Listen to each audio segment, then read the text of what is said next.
Now it's my pleasure to introduce Dr. Amanda Olsen from the Optometry Examining Board of Canada. Dr. Olsen brings an important perspective on licensure, standards, and what graduates need to understand as they prepare to practice in Canada. Dr. Olsen? All right, so I'll just get my PowerPoint going there. So perfect. Hopefully you can all see it. So hi. Oh, Dave has yep, perfect. All right. So thank you for having me here. Thank you to Dr. Chu for the invitation. So first part of my presentation is just kind of going to be steps you need to take and things you need to know about when returning home to Canada. So apologies if I do have a bit of brain fog. We did just adopt a baby boy. His name's Oliver. He was born on January 14th. So, we are actually, his adoption was in Michigan. And so I'm currently actually coming to you from a hotel room in North Dakota where we're just awaiting some immigration paperwork. So yeah, he's pretty cute, but he's affecting my sleep a little bit. So, all right, so the two main things that you really want to know about the two kind of optometric groups are associations and colleges. So, just as a reminder, in Canada, optometry is what we call a self-regulated health profession. So basically, we're regulated by ourselves. And in Canada, healthcare is a provincial concern. So everything kind of happens at a provincial level. So we have both our provincial association and our provincial colleges. So the associations really benefit the members. Anything that kind of helps the members, the optometrists themselves, so communication through newsletters, advocacy, scope expansion. So a lot of the provinces, like Dr. Scott said, are looking to expand into lasers and minor surgical procedures. Government reimbursement advocacy. So right now in Saskatchewan, we are negotiating with the Ministry of Health as to exactly what we're getting paid for the exams that are covered by the provincial health.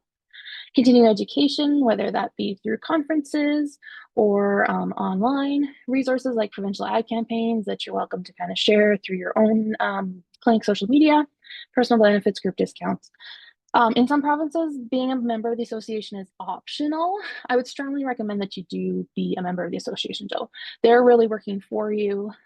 The services they provide are fantastic, and we'll kind of get into the different provincial ones here in a minute. But now, colleges is probably a different term than you're used to hearing in the States. Oftentimes, they're called boards in the States. So, your state boards really are colleges in Canada. It's kind of a British term. So they are your regulatory bodies. So the key purpose of the college and their really sole purpose is to protect the public. So they protect the public in a number of ways. So ensuring individuals are qualified to practice. And that's not even just at registration. So making sure, you've graduated from, a school that's approved, making sure you've written your boards, making sure you kind of have all your I's dotted and your T's crossed, but it also kind of occurs during the profession as well. So in Saskatchewan, we have quality assurance assessments that happen every 5 to 10 years, where we actually have to go back from the prior 2 weeks to when we're selected and actually pull charts, show that we, are testing everything, documenting everything correctly, that sort of thing. So all the provinces have a little bit different way of doing it, but it's not just when you register, it's also kind of throughout your career. So colleges require the registration and licensing so that you can use the title of doctor and optometrist, and that's so you can perform certain services. So when scope expansion does happen in Canada, I'm going to speak positively for it because it's moving along. Some optometrists are trained to do laser procedures such as SLT and YAG. Some are not, and so the college will have to set kind of different license levels to accommodate that. Colleges will investigate complaints that come from the public and then take corrective and disciplinary actions. There's often a mediation committee and a disciplinary committee. And colleges are mandatory to be registered in. There's no skipping out on the colleges. That is the way that you get your license. So each province has its own association. And then I did a quick kind of search here, and I found that a majority of the associations right on the website say you can be a student member, well, almost always at no cost. So if you're not a student member of the association of a province that you think you might be practicing in, join it. They love student members. You get the newsletters, you get maybe invited to the conferences and stuff. It's just a fantastic way to do it. The other four provinces, I'm probably sure do offer student membership. Unfortunately, my French level is at about grade 3, so I couldn't really read the Quebec website that well. And then the other three just didn't mention it on their website, but I'm fairly confident if you contacted them. So if you're not a member of your provincial association, you should be. And let's see. So colleges, we have the 10 different colleges as well. One outlier is BC. So BC is under what we call super college. So their college actually consists of 9 different self-regulated health professions. So this kind of recently came out. They call it sometimes umbrella legislation. So they're kind of enveloping kind of all the different professions there. So they kind of tend to have one kind of set of standards and then kind of spread out from there, just to kind of keep things a little bit more organized. In Saskatchewan alone, we have 27 different self-regulated health professions. So it is a lot of kind of legislation for the province to go through. So BC is kind of that one little outlier in that way. And then the other thing you may notice is there's actually 3 provinces where the association is also the college. And so these are your dual mandated boards. So they occur in Saskatchewan, Manitoba, and New Brunswick. So the reason for dual mandated boards is mostly just manpower and finances. So in Saskatchewan, we have just a shy of 200 optometrists. It is growing a little bit, but it is hard to kind of find 2 different boards of directors, financially have 2 different staff, 2 different offices. So what we found is by being an association and a college together, just cuts down a lot on that kind of the resources. Now, unfortunately, it does cause a little bit of conflict. We tend to always view things through the college lens, just because we're still about protecting the public. But we do offer those kind of services to our members as well. So Saskatchewan is actually in the process of splitting the 2 organizations. And I wouldn't be surprised if the other provinces eventually did as well. It is a bit of a conflict of interest. So, but yeah, so there are three associations that are actually colleges, which confuses everybody. Now, the Federal Association, which Dr. Scott is the president of, is the Canadian Association, and they really focus on us federally. So everything from the student loan programs to advocacy for better insurance coverage for patients. They really just highlight the significance of optometry and why we should be a key player in primary healthcare. So they do different research-based position statements, so myopia control, and that's different things that the province can pull from. If you're a member of your provincial association when you're an optometrist, you are automatically a member of the CAO. There is a student membership for the CAO available as well. So if you are not a member of the CAO as a student, go and sign up because it is also free and you kind of get the same perks there. The final thing I'll touch on just a little bit is the jurisprudence exams. So each province will have a jurisprudence exam. This is actually a fairly common exam found in a lot of different professions. So, I mean, lawyers, architects, it's just a mandatory test for any sort of professional licensure. So basically they're testing on the laws, the regulations, and ethics. Province to province, these vary completely different. Some can be done online, some have to be done in office or at an approved doctor's office. Some are open book, some are closed book. I know the Ontario one, there's like 500 pages of information for you to kind of envelop in your mind. But and then in Saskatchewan, we kind of just have the 3 main documents, the Optometry Act, our kind of bylaws, and our different regulations. So more information about this can be found on the college website. Really, this only applies to you once you kind of started the application process for licensure. Typically, you have to have graduated and be kind of in that waiting period before licensing to do the jurisprudence exam, but definitely something to check out. All right, so I'll switch roles now and kind of put on my OEBC hat here. So just so you know, I graduated in 2017 from Pacific College of Optometry. I was born and raised in Eston, Saskatchewan, and that's where I practice currently. I did take both exams. So I did do NBEO part 1, 2, and 3, and then I did OEBC. I was actually the first year that they switched to the written and OSCE.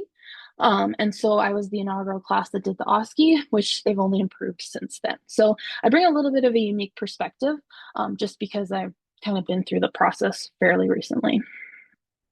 So the OEBC is the Optometry Examining Board of Canada. We are a national not-for-profit corporation. Its members are the 10 provincial optometry regulators in Canada, so the 10 colleges.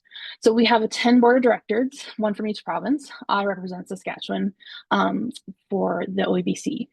So the OEBC's mission is to establish a psychometrically valid and defensible assessment to establish entry to practice competence in optometry in Canada. Its bilingual examinations are developed by the profession for the profession. So there is actually 4 provinces within Canada that within their bylaws and regulations are mandated to actually have an exam available in French, which is a big undertaking. NBO is not available in French. So that's one thing where it's very important that we kind of have our own exam there. So OEBC, because the members of the board are the provinces themselves, we really get to drive what we deem as kind of entry level competency. So we really get to have a stake and a shareholder engagement in kind of what needs to be on the exam. What do our students need to know? When do we start incorporating, lasers and minor surgical into the kind of regular exam, that sort of thing. So at what level do we expect our Canadian students, regardless of where they've practiced, but if you're coming from an accredited school, kind of what level you need to be at. So it is a Canadian examination that's for Canadian candidates written by Canadian optometrists. So when can I write the exam? So this is a fairly common question, and we did change things a little bit just recently. So you do, before you graduate, you actually have 3 attempts where you can do the written and 2 different attempts at the OSCE or the practical skills portion. Now, the written exam, we did add an earlier option in, which is the spring administration of your 3rd year. So this more closely aligns with the NBO Part 1 portion. So I know when I was a student, studying for NBO was really a kind of a class-wide project, really. We had lots of study groups. We took the K&K course in person together. We did it online together.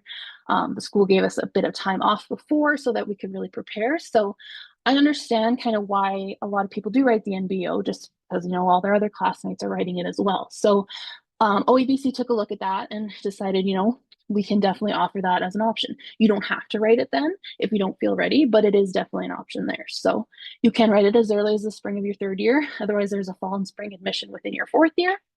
The OSCE, there's 2 opportunities for you to write before you graduate, the fall of your 4th year. Some people will take that as an opportunity to give you a second chance just in case. But if you don't feel ready for that, the spring administration of your 4th year is also available to you there. So, and the big question that everybody's asking, why one exam? So one exam protects the quality of our optometric care. So we're supporting the college's mission to protect the public by ensuring that every practicing optometrist that's entering Canada meets the same standards of competency and professionalism. Canada does not have a seat on the board of any other optometric board examination. Canadians do not have a direct kind of say in what happens on any other examination. So in this one, it's your 10 colleges that are really pushing what's on there and what do we need. Interestingly as well, optometry was one of the few self-regulated health professions within Canada that allowed an international entry to practice examination. This really came up a big issue actually when Alberta pushed for scope expansion. So they're kind of our crusaders in lasers and minor surgical procedure scope expansion. The government actually really looked down on the fact that potentially a international examination, which the NBO is, could be allowed as an entry to practice exam. They really wanted a Canadian written, Canadian centric exam, and so that was one thing that Alberta really pushed for as well. So, just in case you didn't know, previously Ontario and British Columbia allowed the NBO as a valid entry to practice examination. That is no longer the case. All students at this point do have to pass both parts of the OEBC to register in any province. There is one caveat, and that is Quebec. Quebec's system works a little differently, though. So Quebec, if you graduate from the University of Montreal, I believe you are there's a few more things to do, but you pretty much have a license to practice within Quebec. They do all take the OEBC though, just to kind of maintain that competency and to show kind of that they do have the level to meet. So it is optional for them, but they do all actually do take it. Now it's not really specific in their licensure, kind of what exact test you need to take. It says it kind of has to kind of show your skills. However, there is to practice in Quebec and get a license in Quebec that could then potentially transfer. There is a French proficiency component. So you do have to have appropriate knowledge of French. So that's the one. I mean, if you can speak French fluently and you want to take the NBO and license through Quebec, by all means to you, but it is definitely a much more difficult path. So I want to thank everybody for being here. And I know I'm the last one to speak tonight, but I'd be happy to answer any questions. And if you do have any questions, by all means, feel free to send me an email. Dr. Olsen, thank you for your presentation. I know you're sleep deprived and also full of joy, and we're so thankful that you can come. Thank Thank you. you for the thorough explanation about there are things I learned just hearing you, and that was very helpful.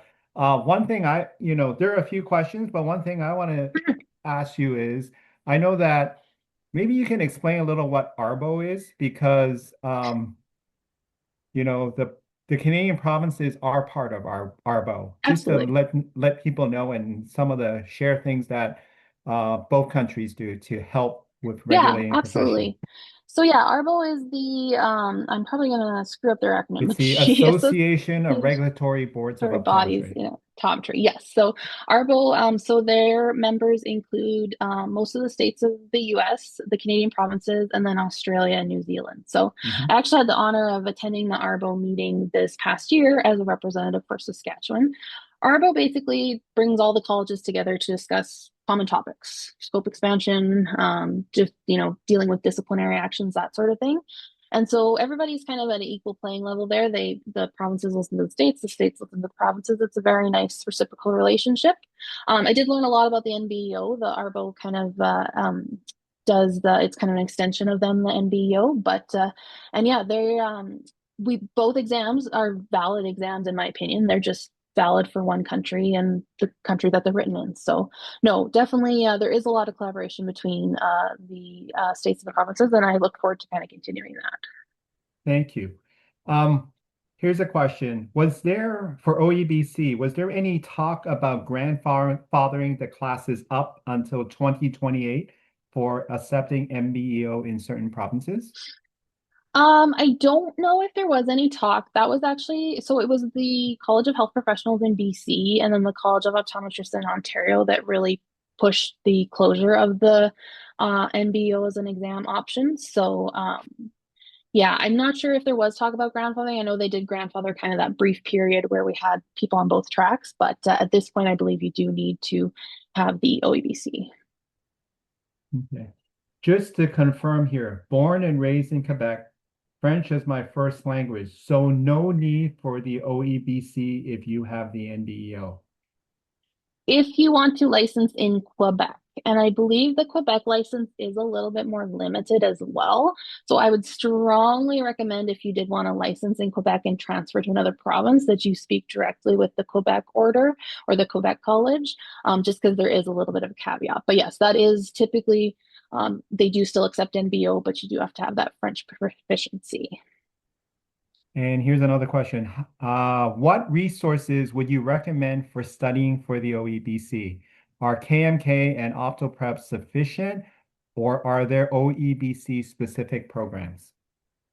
To my knowledge, I don't think so OEBC does actually have a practice examination that we do offer for the written component. I believe a lot of students still do KMK and OptoPrep. I myself, at the time, I don't think there was a specific KMK for OEBC. I think there's a little bit more of one now, but KMK was definitely, I believe, sufficient. The one thing to note is that the exam is written in 6.6, which is a little bit challenging when you're a 2020. So that is kind of one thing to think about there. So, any recommendations for everyone to be able to get proficient in the nomenclature?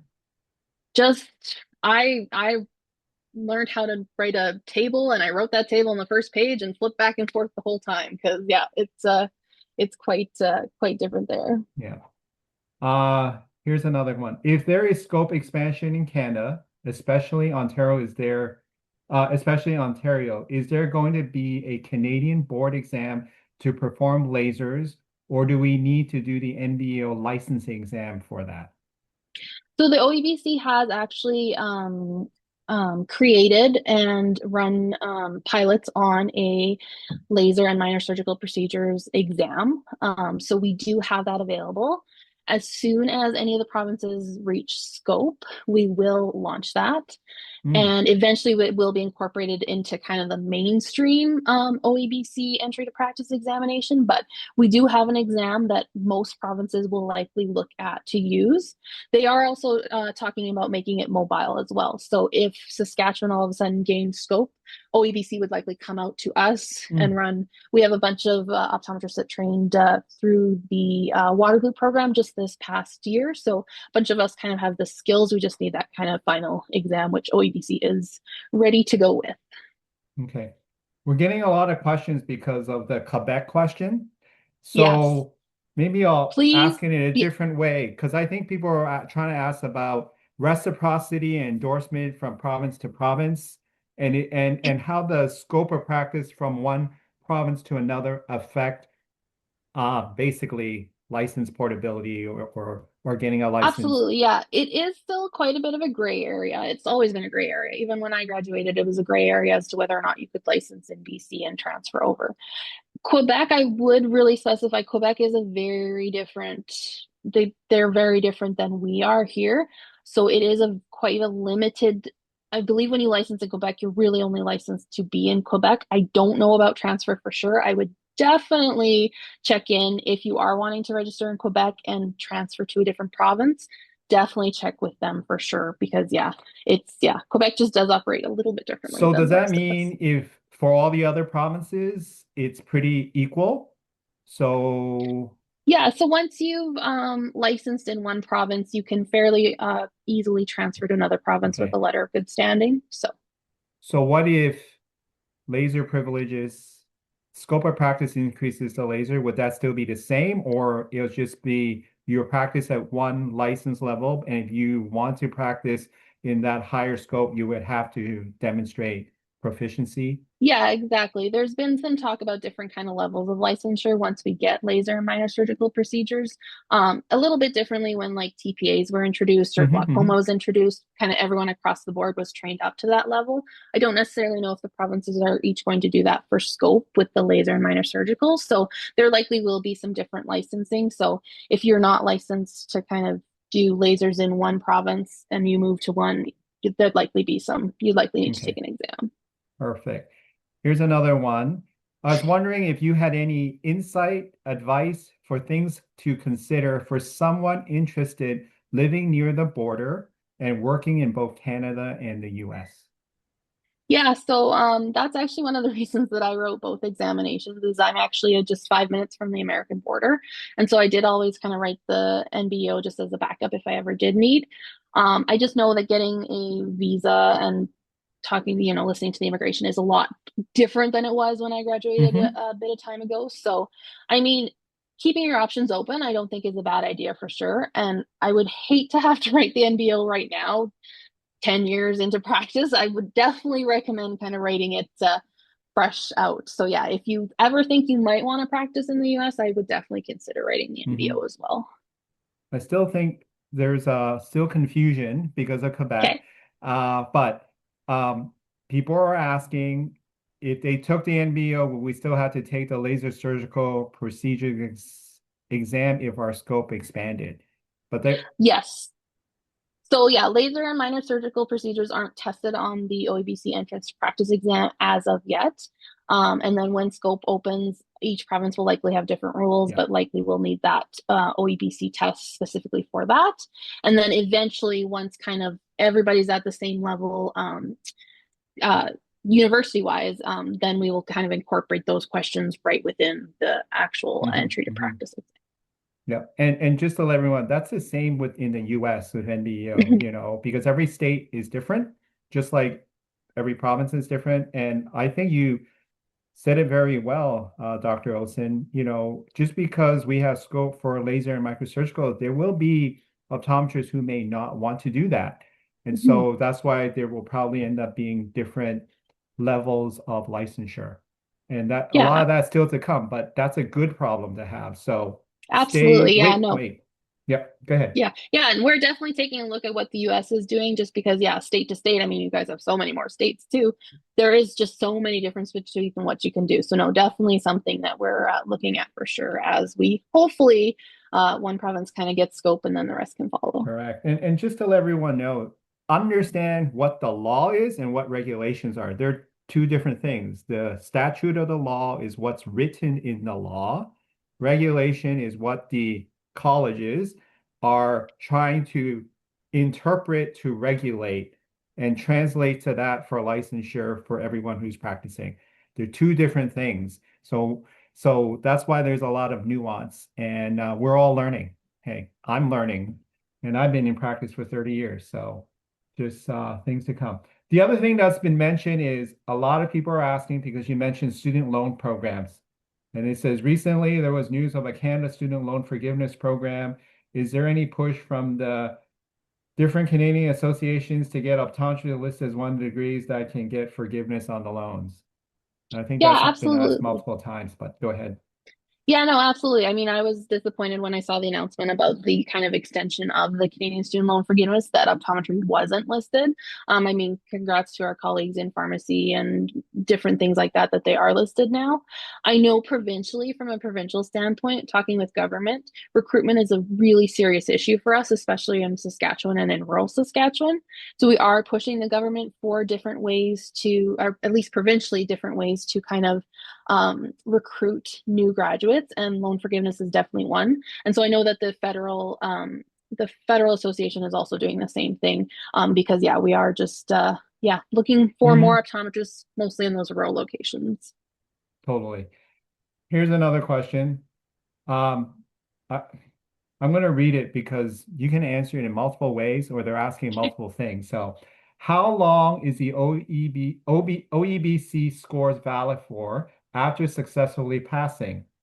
So, if we stay in the US temporarily, when would we have to come back and work by?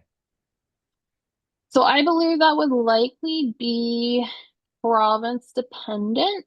Um, I believe you would have to check with the province that you are potentially licensing how far back they would accept a valid score. So that would definitely be a question that I would ask the college in the province that you're considering going back to. But the other way to answer or to think about it, wouldn't you recommend you pass the OEBC, just apply for your license? Because then you don't have to worry about anything, correct? Yes, you could. I know in some Saskatchewan is one of the provinces where you can't, there's only a full-time license and there's no other kind of part-time or on leave licenses. So you do Okay. have to be actively practicing in Saskatchewan to hold a Saskatchewan license Okay. within the 3 years. There's an hour limit. So, I mean, in other provinces, there's definitely that option to have a kind of a non-practicing license. And so, yeah, if you can do that, by all means, yeah, definitely consider that as an option as well. But definitely something to talk to the college that you're interested in. Talk to the provincial college. That's a great example of a regulation versus versus the law, because you don't Exactly. know. Those are the rules that every college has that may be different. And Hmm. just because you know one province doesn't Hmm. mean you know another. They're all Exactly. different. They share things and they learn from each other, but they're all different. So Yes. if you don't know, ask that specific province, even though you may have Hmm. a friend who practices like in Alberta, but you shouldn't ask an Alberta optometrist what's happening in Saskatchewan because they're different. Yeah. No. Yeah. And the colleges are always very happy to talk to anybody about registration questions or licensing questions. That's what they're there for. And they're happy to share kind of different options for you. Thank you. There are more questions, but you asked, you answered the majority of it. I thank you for spending time with us, especially when you're so tired. You don't seem tired because you nailed the responses to all the questions. So thank you.